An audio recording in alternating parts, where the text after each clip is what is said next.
ಮುಗಿಯದ ಬಾಂಗ್ಲಾ ಬಂಡಾಯ, ಮಧ್ಯಂತರ ಪತನವಾಗ್ತಾರಾ ಯೂನಸ್? ಸರ್ಕಾರಕ್ಕೆ ಫಿಕ್ಸ್ ಆಯ್ತಾ ಟೈಮ್ ಬಾಂಬ್? ಹಸೀನಾ ಪದಚ್ಯುತಿಯ ಬಳಿಕ ಬಾಂಗ್ಲಾದಲ್ಲಿ ಏನಾಗ್ತಿದೆ? ಬಾಂಗ್ಲಾದೇಶದಲ್ಲಿ ಶೇಖ್ ಹಸೀನಾ ಸರ್ಕಾರ ಪತನವಾದ ಬಳಿಕ ಮಧ್ಯಂತರ ಸರ್ಕಾರ ರಚಿಸಿರುವ ಮೊಹಮ್ಮದ್ ಯೂನಸ್ ಆಡಳಿತಕ್ಕೆ ಇದೀಗ ಗಂಡಾಂತರ ಎದುರಾಗಿದ್ದು, ದೇಶದಲ್ಲಿ ಮಿಲಿಟರಿ ಆಡಳಿತ ಜಾರಿಯಾಗುವ ಆತಂಕ ಕಾಡುತ್ತಿದೆ. ಮುಖ್ಯವಾಗಿ ಹಸೀನಾ ಪದಚ್ಯುತಿಯ ಬಳಿಕ ದೇಶದಲ್ಲಿ ಕಾನೂನು ಸುವ್ಯವಸ್ಥೆಯನ್ನು ಕಾಪಾಡುವಲ್ಲಿ ಯೂನಸ್ ಸರ್ಕಾರ ಸಂಪೂರ್ಣವಾಗಿ ವಿಫಲವಾಗಿದೆ. ನಿರಂತರ ಹಿಂಸಾಚಾರ, ಗಲಭೆಗಳು ಹಾಗೂ ನಾಗರಿಕ ಸಂಘರ್ಷಗಳಿಂದ ಬಾಂಗ್ಲಾ ಬಳಲಿ ಹೋಗುತ್ತಿದೆ. ಇದೇ ವಿಚಾರವನ್ನು ಮುಂದಿಟ್ಟುಕೊಂಡು ಅಲ್ಲಿನ ಸೇನೆಯು ಇಡೀ ದೇಶದ ಆಡಳಿತವನ್ನು ತನ್ನ ವಶಪಡಿಸಿಕೊಳ್ಳಲು ತೆರೆಮರೆಯಲ್ಲಿ ಸಿದ್ಧತೆ ನಡೆಸಿದೆ.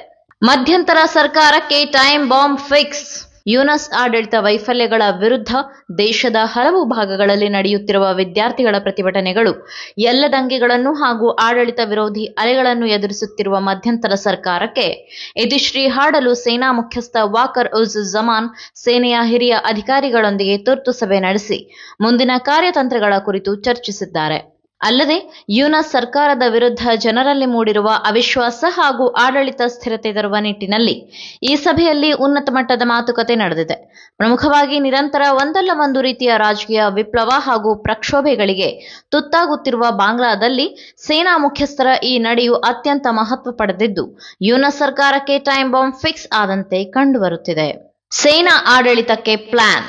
ಇದರ ಮುನ್ಸೂಚನೆ ಎಂಬಂತೆ ಈಗಾಗಲೇ ಬಾಂಗ್ಲಾದೇಶದ ಢಾಕಾದಲ್ಲಿ ಭದ್ರತಾ ಪಡೆಗಳು ಬೀಡು ಬಿಟ್ಟಿದೆ.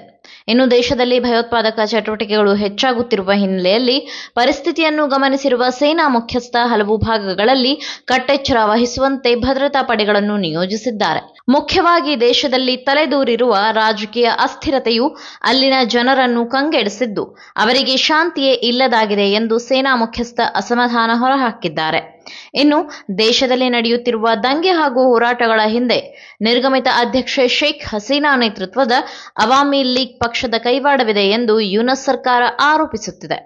ಆದರೆ ಇದೇ ರಾಜಕೀಯ ಅಭದ್ರತೆ ಹಾಗೂ ದಂಗೆಗಳ ಲಾಭವನ್ನು ಪಡೆದು ಸೇನಾ ಆಡಳಿತ ಜಾರಿಗೆ ತರಲು ಮುಖ್ಯಸ್ಥ ಜಮಾನ್ ಪ್ಲಾನ್ ಮಾಡಿದ್ದಾರೆ. ಏನಾಗಬಹುದು ಮುಂದೆ? ಬಾಂಗ್ಲಾದಲ್ಲಿ ತುರ್ತು ಪರಿಸ್ಥಿತಿ ಹೇರುವ ಮೂಲಕ ಇಡೀ ದೇಶದ ಆಡಳಿತವನ್ನು ತನ್ನ ಸುಪರ್ದಿಗೆ ಪಡೆಯಲು ಯೋಚಿಸಿರುವ ಸೇನೆಯು ರಾಷ್ಟ್ರಪತಿಗಳಿಗೆ ಎಮರ್ಜೆನ್ಸಿ ಪರಿಸ್ಥಿತಿ ಘೋಷಿಸುವಂತೆ ಒತ್ತಾಯ ಮಾಡಬಹುದು. ಅಲ್ಲದೆ ಯೂನಸ್ ಸರ್ಕಾರದ ವಿರುದ್ಧ ಕ್ಷಿಪ್ರ ಕ್ರಾಂತಿ ನಡೆಸಲೂಬಹುದು. ಇನ್ನೊಂದು ಹೆಜ್ಜೆ ಮುಂದೆ ಹೋಗಿ ಸೇನೆಯು ತನ್ನದೇ ನಿಯಂತ್ರಣದಲ್ಲಿ ರಾಷ್ಟ್ರೀಯ ಏಕತೆಯ ನೂತನ ಸರ್ಕಾರ ರಚನೆಗೂ ಮುಂದಾಗಬಹುದು ಅನ್ನುವುದನ್ನು ಅಲ್ಲಗಳೆಯುವಂತಿಲ್ಲ. ಈ ಮಾಹಿತಿ ನಿಮಗೆ ಇಷ್ಟವಾಗಿದ್ದಲ್ಲಿ ಈ ಬಗ್ಗೆ ಕಮೆಂಟ್ ಮಾಡಿ, ವಿಡಿಯೋನ ಲೈಕ್ ಮಾಡಿ, ಶೇರ್ ಮಾಡಿ. ನಮ್ಮ ಚಾನೆಲ್ನ ಸಬ್ಸ್ಕ್ರೈಬ್ ಮಾಡದಿದ್ದಲ್ಲಿ ಬೇಗ ಸಬ್ಸ್ಕ್ರೈಬ್ ಮಾಡಿ. ಧನ್ಯವಾದ.